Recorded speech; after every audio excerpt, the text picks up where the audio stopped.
नमस्कार, मैं हूं आपके साथ अनुष्का राय। आइए बढ़ते हैं आज की खास खबर की ओर। संवाद के इस एपिसोड में आज हम बात करेंगे बिहार के विश्वविद्यालयों में एजेंसियों के द्वारा शिक्षकों की बहाली और शिक्षा पर पड़ने वाले प्रभाव की। 21वीं सदी में उच्च शिक्षा के क्षेत्र में दुनिया के आगे निकलने की होड़ में एक और जहां दूसरे देशों में शिक्षकों को उच्च वेतन और सम्मानजनक नौकरी दी जा रही है, वहीं हमारे देश के एक राज्य बिहार के सभी विश्वविद्यालयों में अब प्राइवेट एजेंसियां हाई क्वालिटी रिसोर्स उपलब्ध करवाएंगी। इसके लिए शिक्षा सचिव बैद्यनाथ यादव ने सभी कुलपतियों को लेटर भेजा है। शिक्षा विभाग ने इसके लिए 4 एजेंसियां तय की हैं। खाली सीटों पर ही बहाली की जाएगी। यह व्यवस्था 2 वर्षों के लिए लागू की जाएगी। हालांकि माना जा रहा था कि जाति आधारित गिनती की रिपोर्ट आने के बाद सरकार बिहार में शिक्षा की स्थिति में सुधार का प्रयास करेगी, लेकिन जिस तरह की खबरें आ रही हैं उससे लगता है कि राज्य की शिक्षा में गुणवत्तापूर्वक सुधार का सपना अभी पूरा होता नहीं दिख रहा है।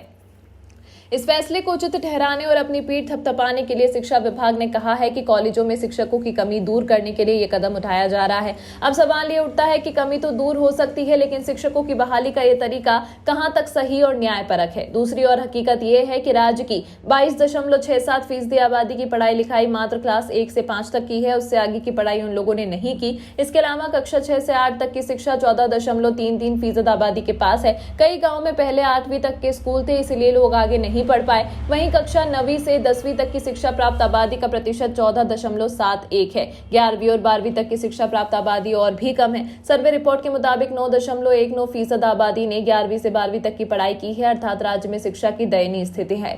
शिक्षा विभाग के मुताबिक कॉलेज के प्रिंसिपल इन एजेंसियों से करार कर सकते हैं। इसमें साफ साफ कहा गया है कि कॉलेज के प्राचार्य एजेंसियों से करार करने में सक्षम होंगे। एजेंसियों को विश्वविद्यालय के नियम के अनुसार काम करना होगा। टेंडर में तय सभी शर्तों के अनुसार ही काम किया जाएगा, यानी शिक्षा और शिक्षक के बाजीकरण का पूरा इंतजाम जारी है।